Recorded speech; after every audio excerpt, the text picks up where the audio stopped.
Os 7 reis e o oitavo, de Apocalipse 12, 13 e 17.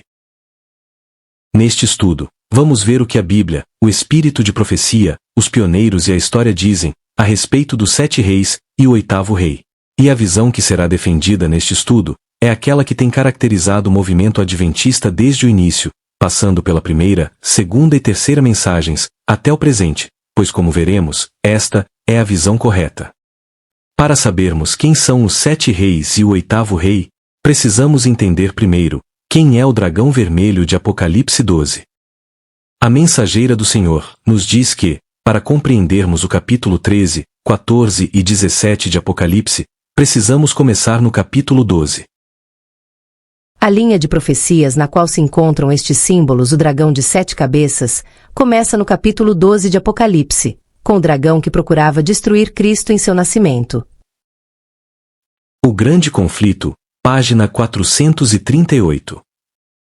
Se começa em Apocalipse 12, então vamos ver o que diz Apocalipse 12, 3.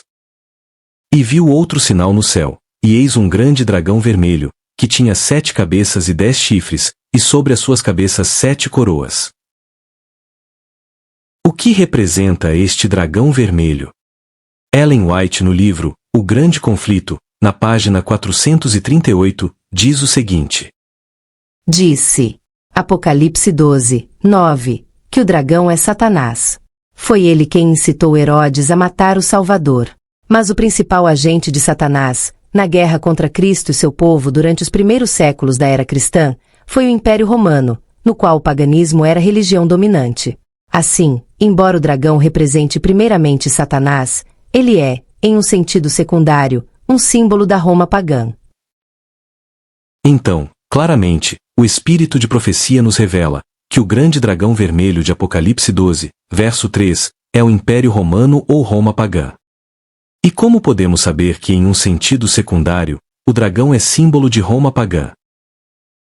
Pelas características específicas que são atribuídas a ele, como as 7 cabeças, 10 chifres, a cor vermelha, etc.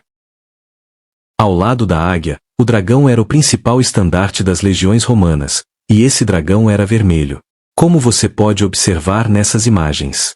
A cor vermelha no Império Romano era uma cor significativa. O vermelho tinha um significado simbólico, particularmente em relação à guerra e à vitória militar, e era associado ao deus da guerra, Marte.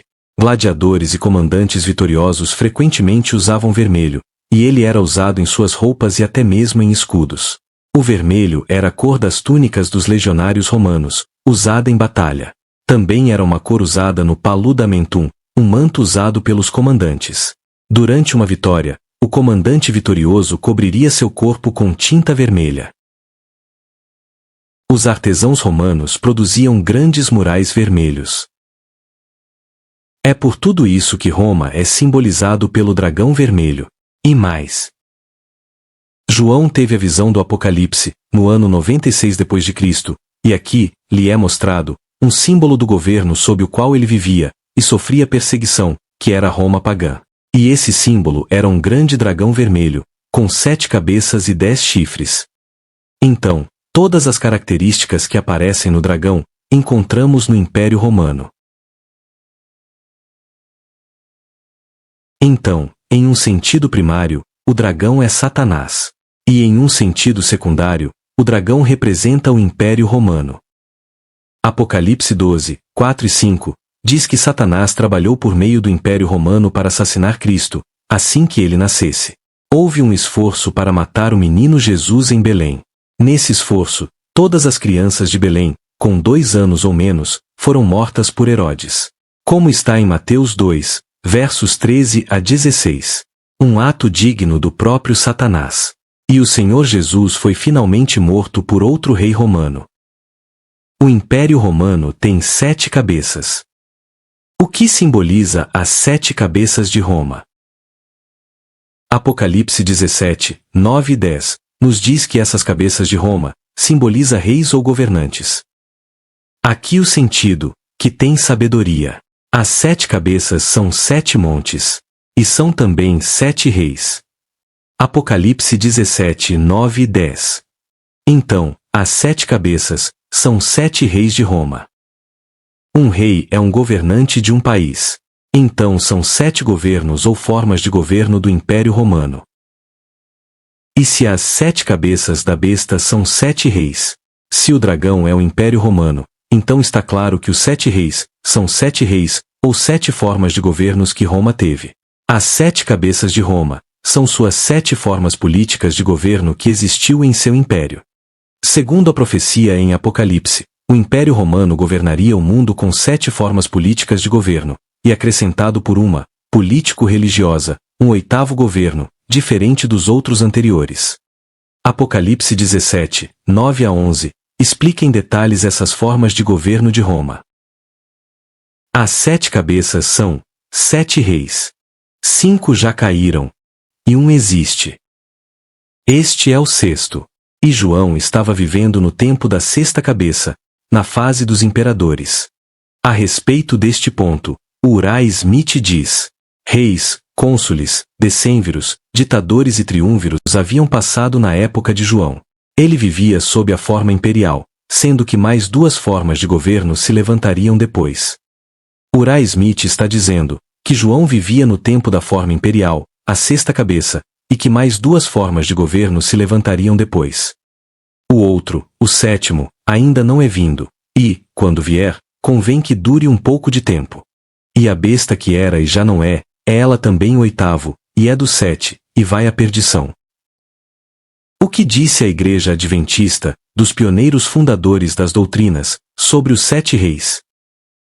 O pioneiro J. G. Matthesen disse: a cabeça de um reino é seu rei ou governo. As 7 cabeças do dragão naturalmente indicam, portanto, as 7 cabeças, ou governos, que em diferentes épocas governaram Roma, a saber, reis, cônsules, decênviros, ditadores, triúnviros, imperadores e papas. Tiago White disse: o 4º animal, de Daniel 7. O reino romano. Esse reino foi realmente diferente de todos os reinos, especialmente em suas formas de governo, que eram nada menos que 7, sendo, em diferentes épocas, republicano, cônsules, triúnviros, decemvirato, ditadores, imperial e reis. E J. N. Andrews disse: as 7 cabeças, como já vimos, são 7 formas sucessivas de governo no Império Romano, de modo que, embora João as tenha visto todas de uma vez, na verdade, apenas uma existia de cada vez. O dragão do capítulo 12, a besta do capítulo 13 e a do capítulo 17, são representados como tendo 7 cabeças e 10 chifres. Isso mostra que esses símbolos representam o poder romano em diferentes períodos de sua existência, ou em outras palavras, sob diferentes cabeças nesta sucessão de 7. O Uriah Smith disse: reis, cônsules, decênviros, ditadores e triúnviros haviam passado na época de João. Ele vivia sob a forma imperial, sendo que mais 2 formas de governos se levantariam depois, enquanto a última, que é geralmente denominada 7ª, é na realidade a 8ª. A cabeça que sucederia a imperial e durar pouco tempo não podia ser a papal, porque esta continuou por muito mais tempo que as anteriores juntas. Portanto, entendemos que a cabeça papal é a 8ª, e que uma cabeça de curta duração interveio entre a imperial e a papal. Como comprimento, lemos que depois da imperial ter sido abolida, houve um governador de cerca de 60 anos que governou Roma sob o título de Exarca de Ravenna. Assim, temos o elo que une as cabeças imperial e papal. A terceira fase da besta que era e já não é, e que tornará a vir, é o poder romano sob o domínio do papado, e, nesta forma, sobe do abismo, ou baseia seu poder em pretensões que não têm fundamento, mas numa mistura de erros cristãos e superstições pagãs. O testemunho da história, a respeito das 7 formas de governo do Império Romano. Que os 7 reis eram 7 formas de governo do Império Romano, é um fato histórico bem conhecido. Mas antes de vermos o testemunho da história, precisamos entender corretamente. O que é uma cabeça ou chefe de governo? Não é a nação inteira em si, mas aquela pessoa, pessoas, ou organização, que controla e administra o governo, é a cabeça do governo. A cabeça de um governo é aquela pessoa ou grupo de pessoas em cujas mãos está depositado o poder executivo supremo, ou de controle, da administração. Encontramos apenas 7 classes diferentes de governantes que, em diferentes épocas, ocuparam essa posição e exerceram esse poder. E estes eram reis, cônsules, decênviros, ditadores, triúnviros, imperadores e papas. A Bíblia diz em Apocalipse 13:3, que o Império Romano em sua fase papal era uma cabeça. Ela diz que essa cabeça papal foi ferida de morte, e a sua chaga mortal foi curada. Então, se o papado era uma cabeça, as outras fases de governo de Roma também são cabeças. Não se questiona que os reis, os imperadores e o papado fossem uma cabeça. Então, precisamos ver na história se os cônsules, decênviros, ditadores e triúnviros desempenharam um papel tão importante no governo de Roma que poderiam ser apropriadamente chamados de cabeças ou chefes do governo. Cônsules. Com relação aos cônsules, lemos da Biblioteca do Congresso Americano, na Nova Enciclopédia Universal de Johnson, um tesouro científico e popular de conhecimento útil e ilustrado. Volume 1. De 1875. Na página 1131. O seguinte. Cônsul, do latim consulo, consultar ou aconselhar. O magistrado supremo da Roma Antiga, após a expulsão dos reis.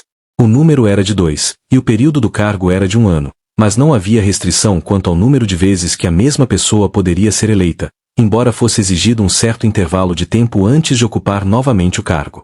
Os cônsules eram os oficiais executivos supremos, mas não tinham autoridade legislativa. Originalmente, eram escolhidos apenas entre os patrícios, mas depois também entre os plebeus. Originalmente, os cônsules ocupavam uma posição semelhante à do presidente dos Estados Unidos. Enquanto estavam no cargo, o consulado era o chefe de Estado. Roma era uma república, e em uma república é necessário ter uma cabeça. E aqueles que eram os magistrados supremos constituíam essa cabeça. Era o presidente e o chefe da nação. A princípio, este cargo era real e poderoso, e os cônsules eram os magistrados supremos do país, sendo assim, portanto, uma cabeça. Então, não há dúvidas de que os cônsules constituíram outrora a cabeça do Estado romano, tanto quanto reis, imperadores ou papas. Em seguida, vêm os decênviros. Sobre estes, lemos na Nova Enciclopédia Universal de Johnson. Decênviros, nome aplicável a 10 pessoas nomeadas para propósitos específicos, mas mais especialmente aplicado aos 10 magistrados eleitos entre os patrícios romanos, para elaborar um código de leis, fundado nas instituições mais aprovadas da Grécia. Eles também foram investidos de autoridade suprema para governar o Estado. A experiência foi totalmente bem-sucedida. Suas leis foram aprovadas pelo Senado e gravadas em 10 tábuas de metal. E seus deveres oficiais foram cumpridos com tanta satisfação que, ao término do ano de seu mandato, foi decidido, como seu trabalho não estava concluído, continuar com a mesma forma de governo. Uma nova comissão, investida do mesmo poder, foi nomeada para o ano seguinte, para a qual os plebeus foram admitidos, o que resultou em 2 tábuas adicionais, completando assim as famosas 12 tábuas que, em épocas posteriores, tornaram-se a base de toda a lei romana. Os novos decênviros, no entanto, passaram aos atos mais violentos de despotismo, perpetrando vários ultrajes contra as pessoas e famílias dos plebeus, o que exasperou tanto o povo que uma insurreição eclodiu. Os decênviros foram expulsos do cargo e os magistrados comuns foram restabelecidos. A partir deste testemunho, fica claro que os decênviros desempenharam um papel considerável na história romana, e causaram tanta impressão nela, quanto qualquer outro grupo de homens.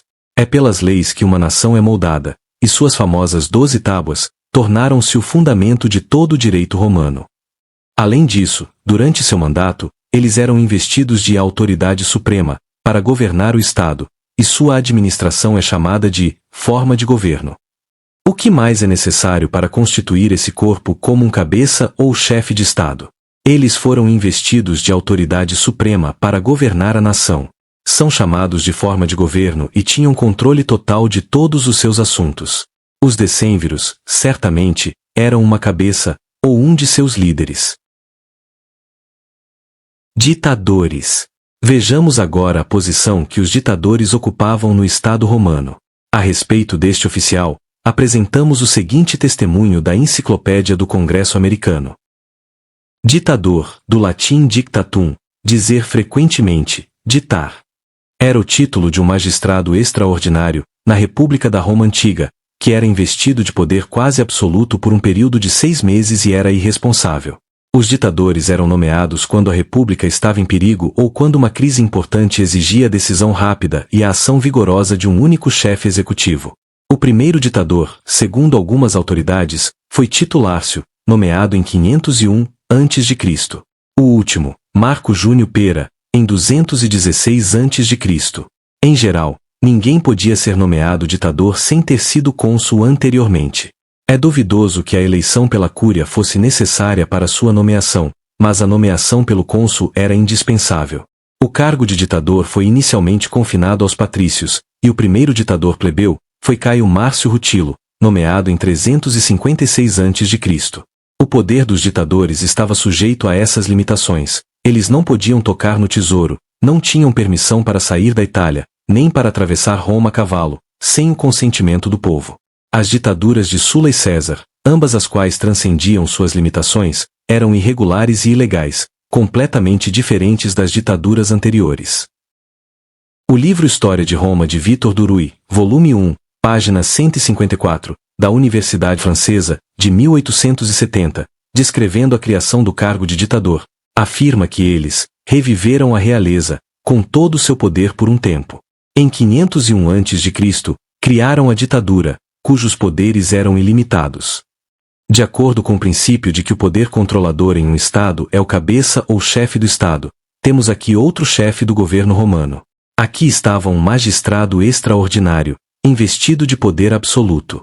Se o presidente dos Estados Unidos é o cabeça ou chefe desta nação, muito mais os ditadores, durante seu mandato, eram o cabeça ou chefe do governo romano.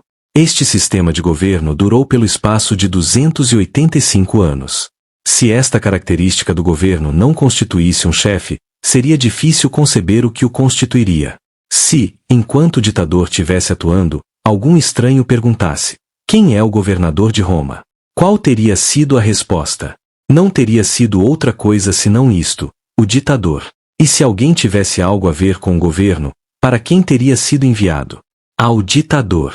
Se alguém ainda nega que os ditadores constituíam uma das várias formas de governo que surgiram em Roma, por favor, diga-nos quem era o chefe do governo enquanto os ditadores tinham o poder em suas mãos? Não eram os cônsules, nem o Senado, nem os tribunos, nem quaisquer outros oficiais, pois todos estavam sujeitos ao ditador. Havia uma forma de governo diferente, distinta, bem definida e independente, apresentada ao mundo e peculiar àquela nação, e ninguém pode negá-la. Triunviros. Todos os que conhecem a história romana estão familiarizados com o nome triunviros e com o papel que desempenharam na condução do Estado romano. Sobre eles, o historiador na mesma enciclopédia, volume 4, em 1878, página 949, fala o seguinte: triunviros, na Roma Antiga, uma junta de 3 homens nomeados para algum dever público especial. Vários tipos de triunviros são especificados pelos autores romanos. Em 60 a.C., Júlio César, Pompeu e Crasso formaram uma coalizão para a condução dos assuntos públicos. Isso é chamado de primeiro triunvirato, mas os homens que o constituíram não tinham o título oficial de triunviri, e exerciam apenas um poder usurpado. O segundo triunvirato, formado por Otávio, Marco Antônio e Lépido, foi oficialmente reconhecido pelo Senado, e os 3 magistrados receberam o nome de triumviri republicae constituende, triunviros para tratar de assuntos públicos. Aqui, então, temos 2 períodos na história romana em que o governo era administrado por 3 homens, outra forma de gestão do Estado peculiar a Roma. O primeiro foi usurpado, e o segundo foi oficialmente reconhecido pelo Senado. Então, a autoridade suprema do Estado esteve por um tempo em suas mãos. E aquilo que controla e administra o governo é a cabeça do governo. E esta, sem sombra de dúvida, foi outra cabeça que surgiu no Estado romano, peculiar àquela nação. André Osiandro, o reformador da cidade imperial de Nuremberg. Em seu livro publicado em 1544 d.C., em latim, chamado Especulações sobre os últimos tempos e o fim do mundo, nas Sagradas Escrituras. Falando sobre Apocalipse 13 e 17, na página 43, ele apresenta 7 categorias. 1. Reis. 2. Cônsules. 3. Decênviros. 4. Ditadores. 5. Triunviros. 6 Césares, isto é, imperadores, 7 Césares externos, cuja categoria incluiria o exarcado de Ravenna, 8 os papas, como cabeça de todas as igrejas. Veja o que o historiador William James Ulydd disse em 1878. Houve 7 maneiras de administrar o poder civil de Roma. Reis, cônsules, ditadores, decênviros, tribunos, imperadores e duques, e um após o outro, seguraram o cetro. Esta era a visão protestante geralmente aceita, que era defendida em várias obras publicadas. Isso certamente fornece um grau de autoridade e erudição, em favor do que também é a visão adventista da Igreja dos Pioneiros, que é merecedora de consideração respeitosa e que não há motivo para discordância. Agora, uma verdade absoluta. É inquestionável o fato de que todas as cabeças do dragão representam o governo que o dragão simboliza, que, de acordo com o espírito de profecia, é Roma. E, portanto, não podemos sair de Roma para buscar nenhuma das cabeças fora dela. Todas as 7 cabeças pertencem a um reino, que é o Império Romano. E outras cabeças como Egito, Assíria, Babilônia, Medo-Pérsia, Grécia, Estados Unidos, etc., estão todas fora de Roma, que foram reinos separados e independentes. Portanto, todas as teorias que usam as 7 cabeças, fora do Império Romano, estão erradas. E é neste ponto que eles erram. As cabeças pertencem a Roma, e têm que ser buscadas em Roma, e não fora dela, como muitos têm feito.